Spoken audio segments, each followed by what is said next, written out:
Shalom and welcome to Biblical Faith with Sam Peak. We invite you to join us as Sam brings a study in the Torah from the Jewish sages. And now our speaker, Sam Peak.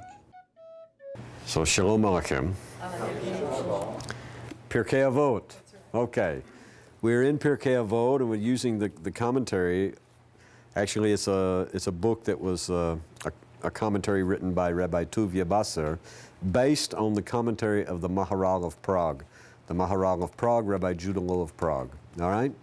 And it's a wonderful commentary that we've been using. Listen, this is by no means, we have to always remind ourselves, this is by no means an exhaustive commentary on Pirkei Avot.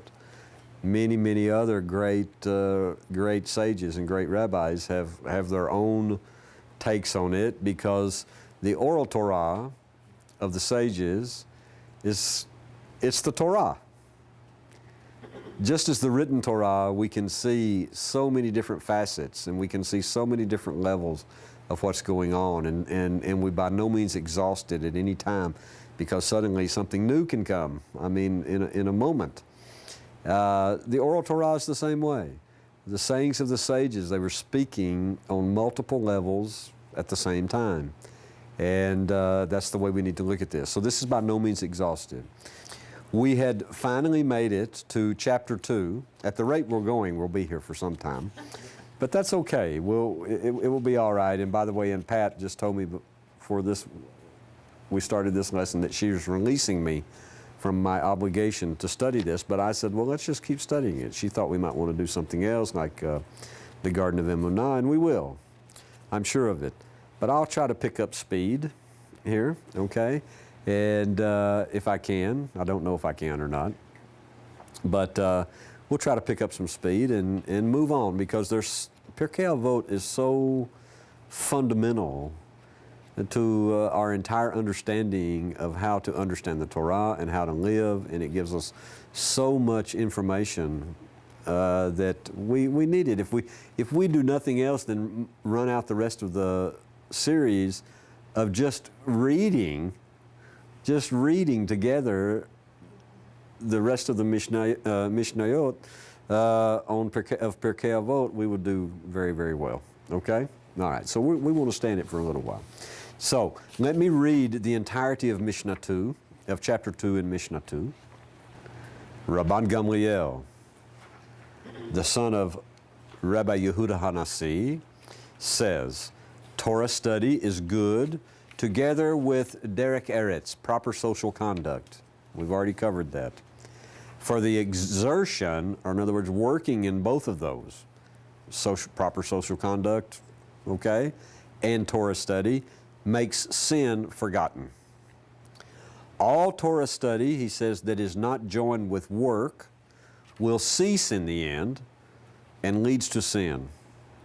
Now this is where we want to pick up. This is where we left off with this part of the Mishnah. All who exert themselves for the community should exert themselves for the sake of heaven. For then the merit of their fathers aids them, and their righteousness endures forever. Nevertheless, as for you, I, meaning God, Hashem, will bestow upon you as great a reward as if you had accomplished it on your own, even though it was accomplished in the merit of the fathers. Okay? All right. Let's pick up with this idea. All who exert themselves for the community should exert themselves for the sake of heaven. And where we're starting is page 84.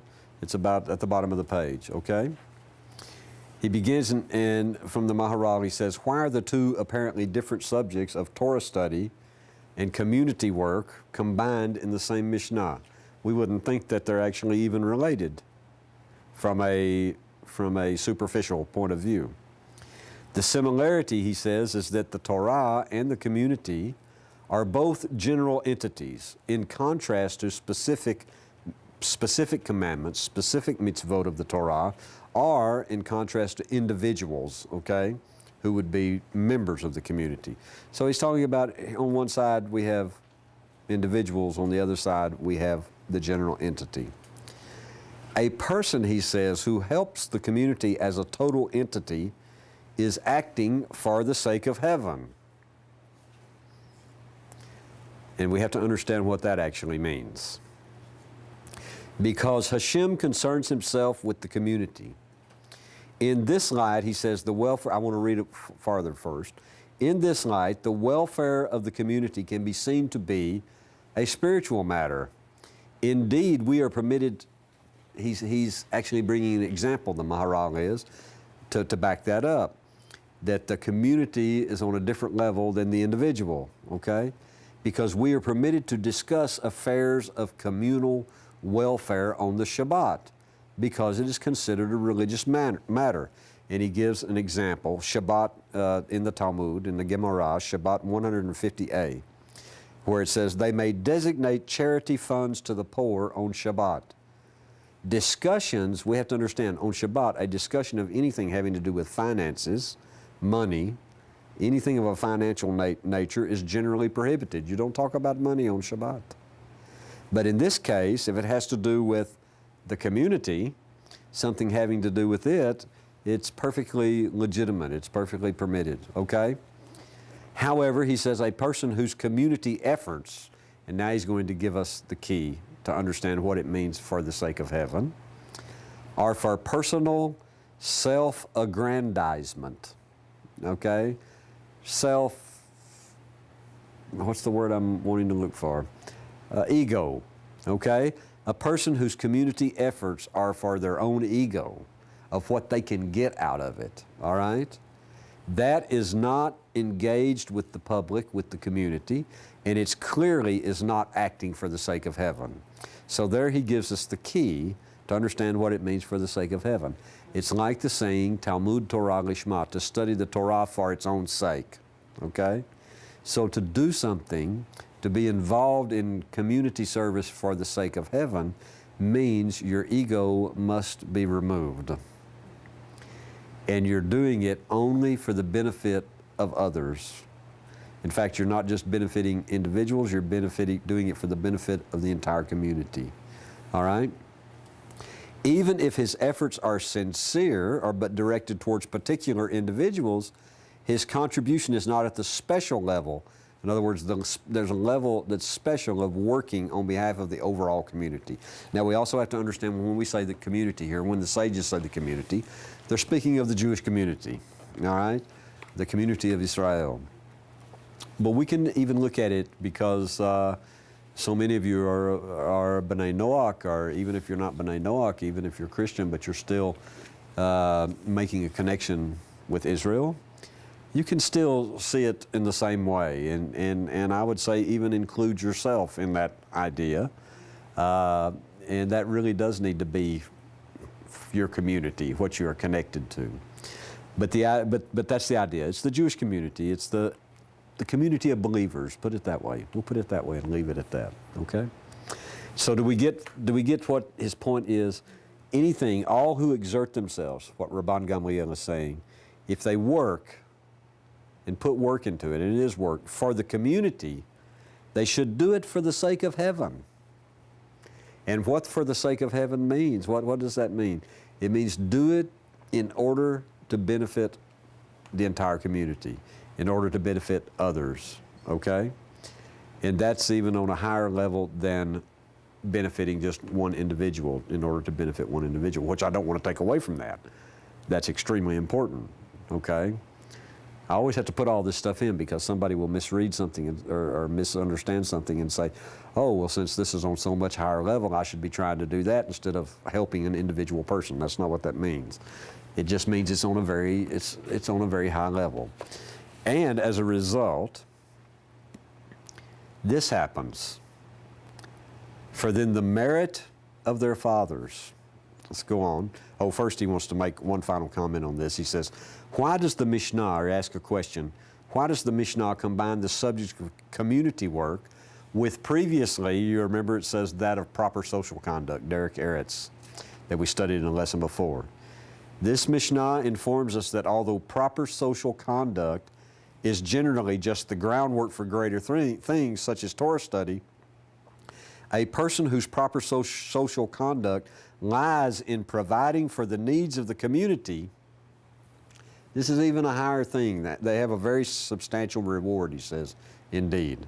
Now, we're going to see that part of that reward is actually what follows. It says, "For then the merit of their fathers aids them." Now the Maharal has an interesting take on this. Let's see exactly what he is saying. He says, their fathers refers to the forefathers, Abraham, Yitzhak, Yaakov, okay? Then he asks, this is a question, he says, the merit of whose fathers is aiding them? Since father means the forefathers, who are considered fathers to the whole nation of Israel in general, then the phrase, their fathers, must refer to the nation of Israel's fathers, okay? Meaning in that way, the fathers of the nation. Let's see what he goes on. To whom does the phrase aids them, helps them? Excuse me.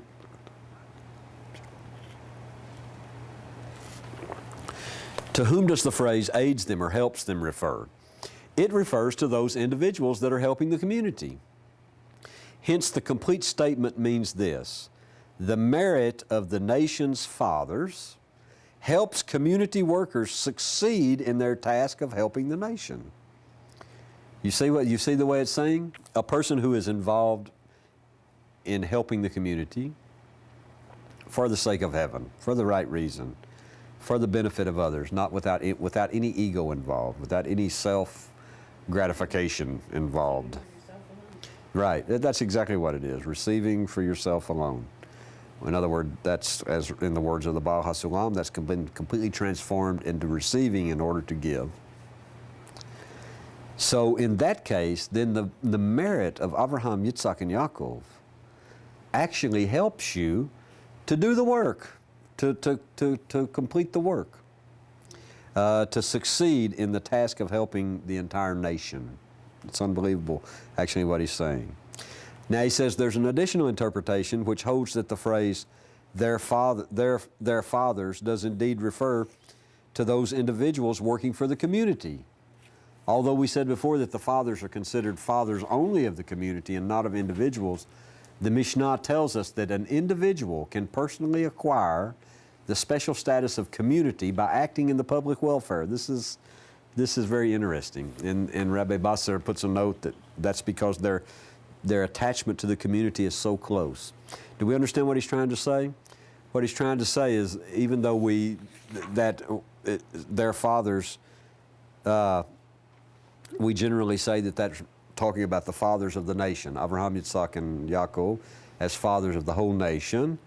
In this case, this additional interpretation holds that means it's also talking about that Abraham, Yitzhak, and Yaakov, Abraham, Isaac, and Jacob, they are the direct fathers also of this one individual, and this is a tremendous connection, okay? But that's because he says, even though we said before that that's not so, he said the Mishnah is telling us that an individual, just on his own, can personally acquire that he is a community himself. He is regarded as a complete community because he acts in the public welfare, because he is doing for others, the entire community. Therefore, the fathers are considered his fathers, and their merit then provides him with assistance and protection and guidance. And their righteousness endures forever. The Maharal immediately asked the question, in this phrase, whose righteousness is it that endures forever? What does that mean? Okay? Whose righteousness endures forever? It is not the righteousness of the community, he says, that endures forever, because individual communities may come and go. Look at the Holocaust.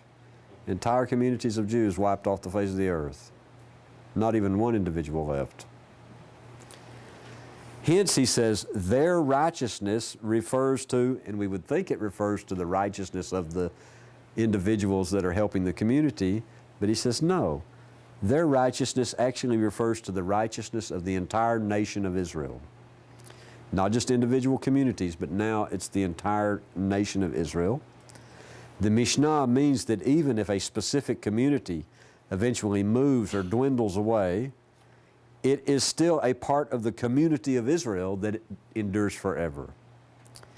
The implication for communal leaders, he says, is extremely powerful because they have tremendous merit that comes of benefiting an eternal nation and not just their own specific community. I understand what he's saying. He's really trying to get this. This is written by Rabban Gamliel, who was a leader of the community, for other leaders of the community, all right, of the Jewish community.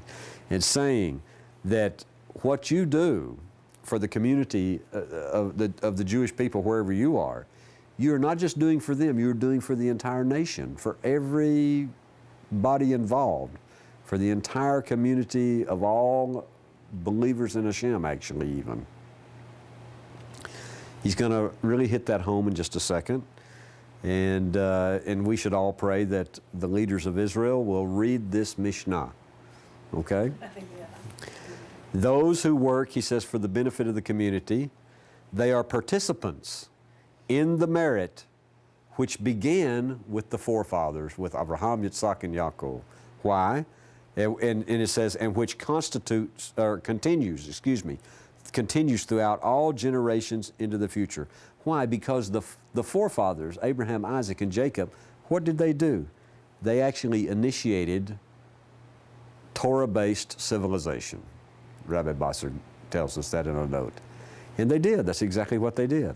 So those who are working for the benefit of the community, they are actually participants in that merit that comes from the fathers and continues throughout all generations. Now listen to what he says to nail it. He says, if the leaders of Israel understood these words with all their might, then they would labor with the community for the sake of heaven and never for their own benefit. Never for what they can get out of it, a villa and a Volvo, you know? Y'all understand what I'm saying? No.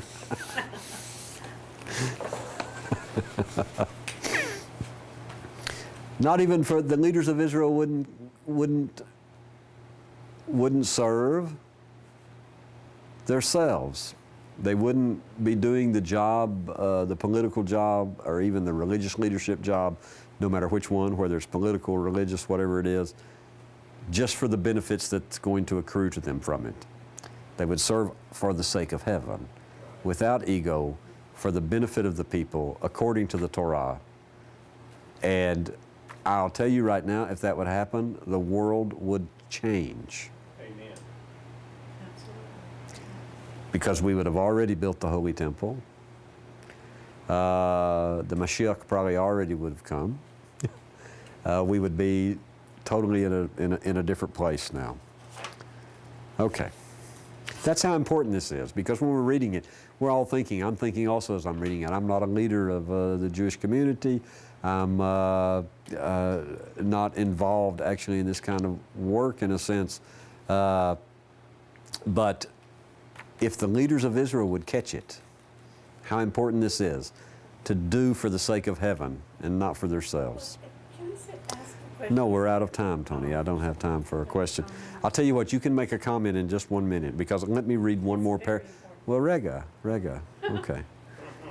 One more paragraph and we'll be finished with this Mishnah, and then we'll be ready to go to Mishnah 3 when we come back. The great merit, he says, of helping the community, that merit that comes to those people, it belongs to those who work with the community. Despite the fact, he's talking about this phrase in the Mishnah, I will bestow upon you as great a reward as if you accomplished it on your own. Not in the merit of the fathers, but on your own, okay?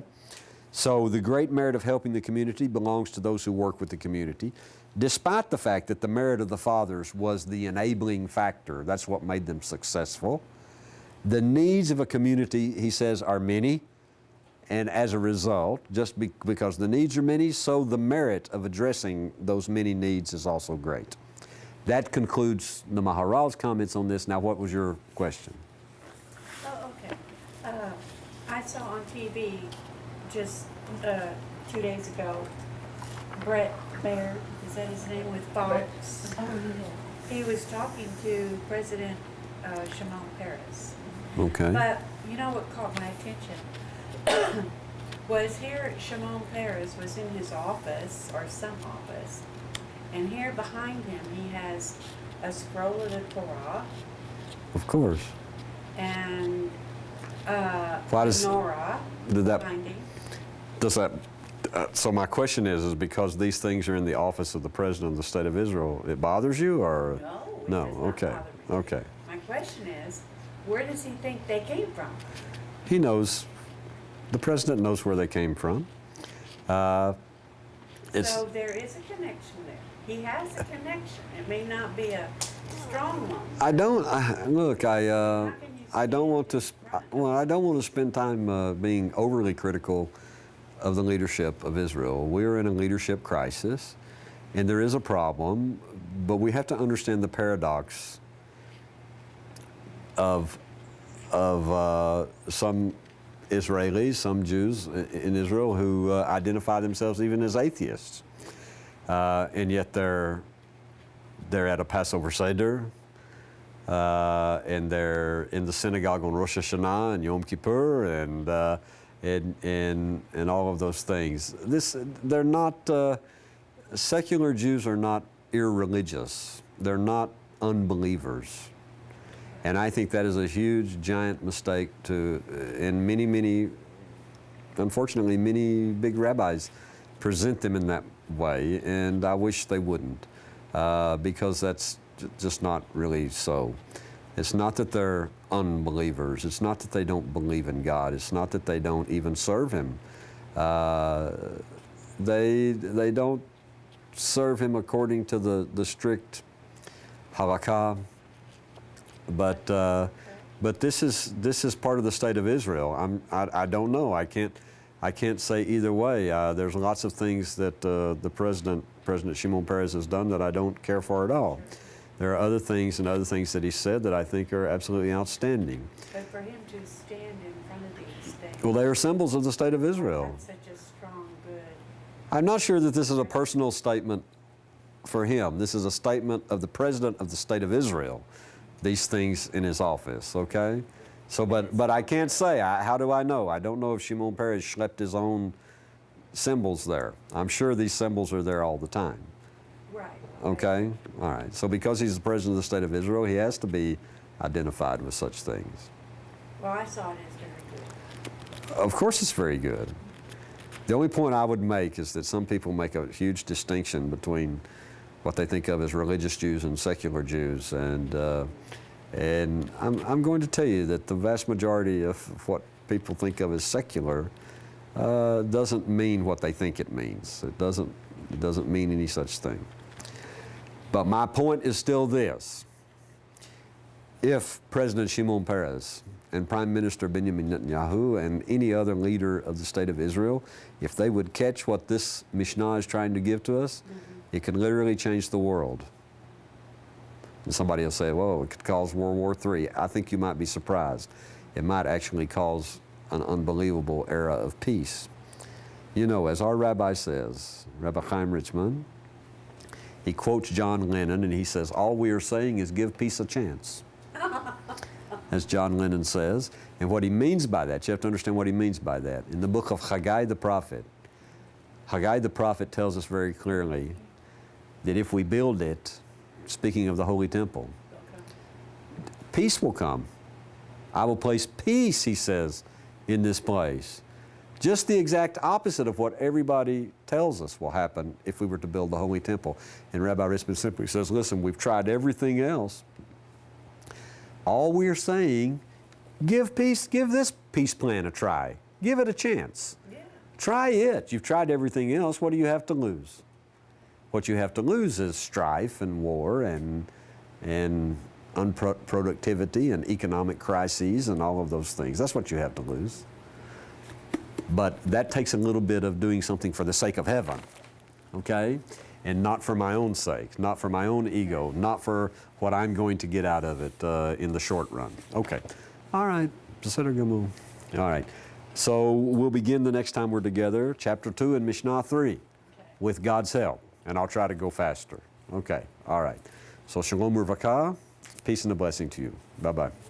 Thank you for joining us in our study. If you enjoyed this study and are interested in learning more from the Torah and the sages of Israel, then check us out on the internet at www.bfm101.com, or you may contact us toll-free at 1-800-639-0169. Our mailing address is Biblical Faith, P.O. Box 2, Abilene, Texas 79604. Until next time, we wish you shalom uvrakah, peace and a blessing.